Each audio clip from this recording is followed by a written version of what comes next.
दोस्तों चैत्र पूर्णिमा पर यदि आप अपने घर में हनुमान जी की पूजा करना चाहते हैं तो बिल्कुल सरल तरीके से आप कर सकते हैं। महिला हो पुरुष हो कोई भी हो अपने घर में हनुमान जी की पूजा अवश्य करें। तो देखिए कलश में क्या क्या चीज़ें हमें डालनी है मैं पहले ही आपको बता दूं।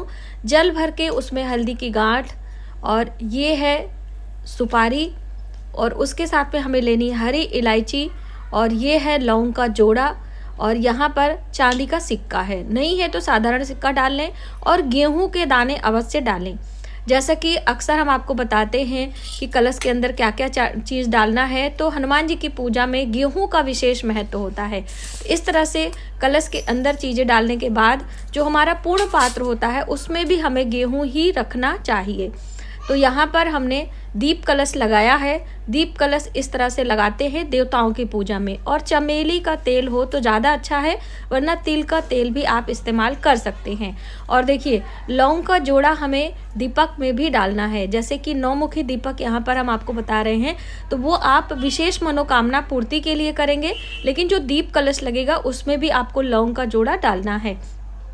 यहाँ पर जो तिलक आप इस्तेमाल करेंगे, अष्टगंध तिलक हम लिए हैं, तो उसे भी हमें जल से घोल कर रेडी कर लेना है, गंगा जल से। और ये हमारा जो रोली है इसमें भी थोड़ा सा शुद्ध घी मिलाकर इसे हम इस्तेमाल करेंगे, यानी कि स्वस्तिक बनाएंगे, तिलक करेंगे, आसानी होती है। तो शुद्ध घी से आप इसको रेडी करेंगे तो अच्छा होगा।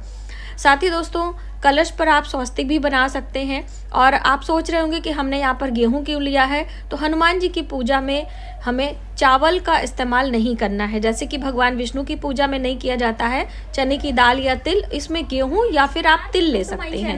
मैं हूँ मनीषा।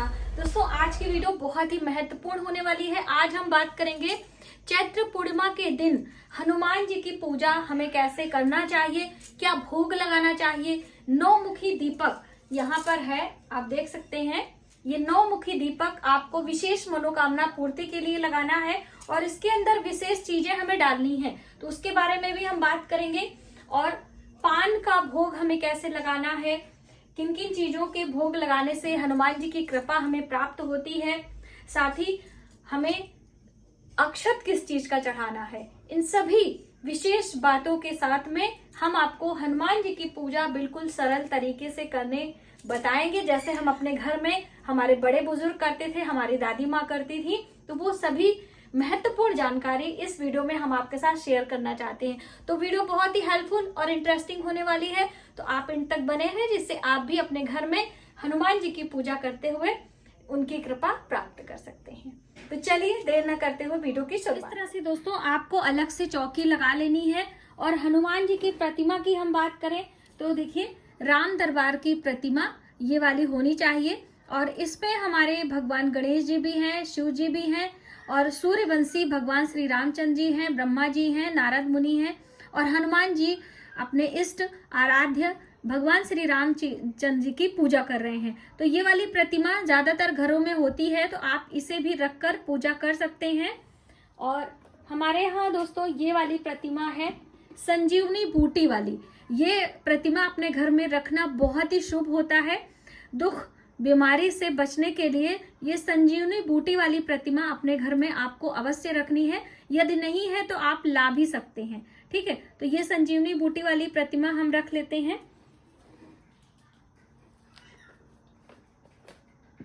और पाठ की हम बात करें तो आप सुंदरकांड, बजरंग बाण और हनुमान चालीसा का पाठ कर सकते हैं, और भगवान श्री रामचंद्र जी के साथ में हनुमान जी की पूजा कर सकते हैं। तो ये पुस्तक भी हम यहीं पर रख देंगे।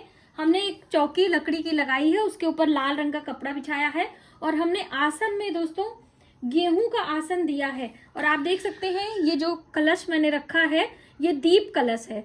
ठीक है, तो यहाँ पर दीप कलश मैंने कैसे बनाया है वो हम आपको अभी साइड में लगा देंगे। अष्टदल कमल हमने गेहूं से ही बनाया है। अगर आपके पास गेहूं नहीं है तो आप आटे से भी बना सकते हैं, तिल भी इस्तेमाल कर सकते हैं। हनुमान जी की पूजा में अक्षत के रूप में चावल का इस्तेमाल नहीं करना चाहिए। ठीक है, तो बस इस तरह से आपको अपनी चौकी सजा लेना है। और नौमुखी दीपक की बात हम कर रहे थे, तो हनुमान जी के लिए नौमुखी अष्ट सिद्ध नौ निधि के दाता, तो नौ निधि के दाता को नौमुखी दीपक आपको लगाना चाहिए। ये दीपक यहाँ पर हम आपको दिखा दें तो ये इस तरह से आप इसको देखिए, चारों ओर से 9 बातियां आपको दिख रही होंगी चारों ओर से। एक बड़ा दीवा आप ले लीजिए और उसमें आपने 9 मुखी दीपक लगाना है और इसके अंदर आपको 2 लौंग जरूर डालना है। दोस्तों आप पूजा करें अथवा ना करें, ये 9 मुखी दीपक आपको लगाना है। तो आप रात्रि के समय जरूर लगाइएगा, पूर्णिमा की रात्रि में 9 मुखी दीपक, ठीक है। तो यह दीपक के लिए भी हमने आसन जो लिया है वो गेहूं का ही है। यहाँ पर आप देख सकते हैं, ये हमने अलग से आसन लिया है इस तरह से, तो आप ये देख लीजिए।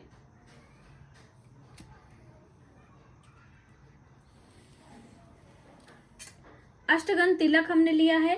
हनुमान जी को सिंदूर लगाया जाता है तो हमने सिंदूर भी लिया है। धूप है, कपूर की आरती करने के लिए ये कपूर है हमारा यहाँ पर, और ये है पान, ये देखिए पान है, लौंग है, इलायची है और ये सुपारी है। और दोस्तों गुलकंद भी आप रख सकते हैं, जिसे मीठा पान कहते हैं हनुमान जी के मंदिर में, तो वो भी आप दे सकते हैं। दक्षिणा भी आपको रख लेना है। भोग प्रसाद की हम बात करें तो हमने ऋतु फल लिया है और ये बूंदी के लड्डू हैं, तो हमने बूंदी के लड्डू रख लिए। आप गुड़ चना रख लीजिएगा। और हनुमान जी की पूजा हो चाहे भगवान श्री रामचंद्र जी की पूजा हो, बिना तुलसी पत्र के आपकी पूजा अधूरी होती है, तो आपने तुलसी पत्र जरूर रखना है। और इसके साथ में हमने दक्षिणा रख ली है और ये है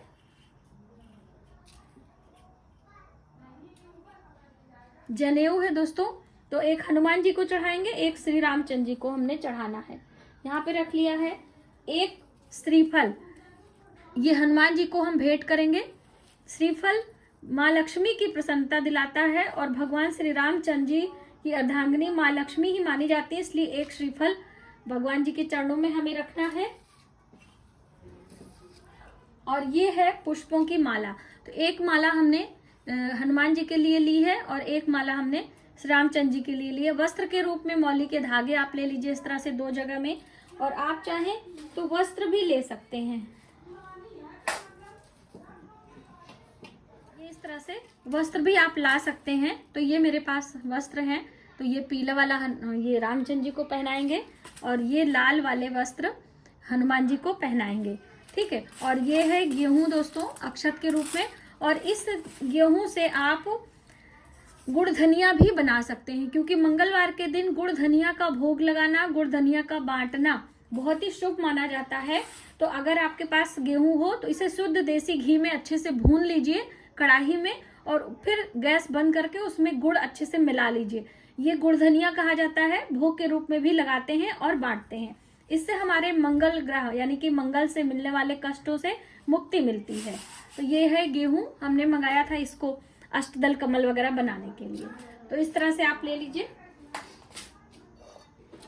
ये यहाँ पर है, ये धूनी देने के लिए गाय के गोबर का उपला, और हमने घर पर ही धूनी बनाया था जो कि वीडियो मैंने आपके साथ शेयर करी थी, तो वो हमने धूनी लेनी है।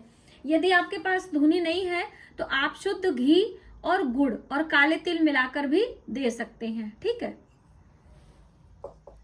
दोस्तों। उसके बाद आपको सभी चीजों को शुद्ध करने के बाद अपने मन और तन को शुद्ध करना है, यानी स्वयं के ऊपर भी आपको जल छिड़कना है। ओम पवित्रः पवित्रो वा सर्वा अस्थांगतो पिवा या स्मृत पुंडरीकाक्षम बाह्यांतरः शुचि। इस तरह से सभी बाहरी चीजों को शुद्ध करके हम आचमन करेंगे। तो आचमन आपको अपने दाहिने हाथ में जल लेकर इस तरह से 3 बारी आपको पीना है, और तीनों बारी में एक एक बार आपको बोलना है ओम केशवाय नमः। फिर पीना है आपको ओम माधवाय नमः, ओम नारायणाय नमः। इस तरह से आपको करना है, और फिर चौथी बार में हाथ में जल लेकर पीछे धोना है, ठीक है। पीछे साइड में करके आपको हाथ धो लेना है इस तरह से। यदि आप निर्जला व्रत हैं तो होंठों पर लगाकर सिर्फ भाव करना है। हाथ धोते समय ओम ऋषिकेशाय नमः, बस इस तरह से आपको बोल लेना है। अब सभी चीजें शुद्ध हो गई। आप चाहें तो प्राणायाम कर लें, अपने आप को एकाग्र कर लें, ईश्वर के चरणों में आप निवेदन करने के लिए रेडी हैं। अब उसके बाद हमने संकल्प लेना है। तो संकल्प लेने के लिए हम अपने दाहिने हाथ में थोड़ा सा अक्षत लेते हैं। तो जैसे कि हनुमान जी की पूजा में गेहूं का अक्षत या तिल का अक्षत लेते हैं, तो बस हम एक पुष्प, अक्षत और दक्षिणा, कुछ भी दक्षिणा आप ले लीजिए। तो यहाँ पे अभी हम बस हमारे पास यहाँ पे यही पैसे हैं, क्योंकि हम बैठ चुके हैं कैमरा वगैरह लगा के, तो यही ले रहे हैं। और थोड़ा सा जल डालेंगे, ठीक है बस। और अपने हाथों को ढककर हम इस तरह से हनुमान जी की पूजा करने के लिए भगवान गणेश, यहाँ पर गणेश भगवान है, उनका ध्यान करते हुए हमने संकल्प लेना है कि हे गणेश भगवान, आप हमारी पूजा निर्विघ्न संपन्न करें, हनुमान जी के चरणों में हमारी पूजा स्वीकार हो। बस इस तरह से अपनी कोई विशेष मनोकामना हो तो उसे भी बोलकर हनुमान, यहाँ पर गणेश जी के सामने आपको ये संकल्प अपना रख देना है। अब उसके बाद आपने दीप लगाना है। तो यहाँ पे हमने दीप कलश लगाया है और हम दीप प्रज्वलित करेंगे। और ये हमने रखा है धूप बत्ती, साथ में धूप बत्ती भी लगा लेंगे। इसको हम साइड करते हैं।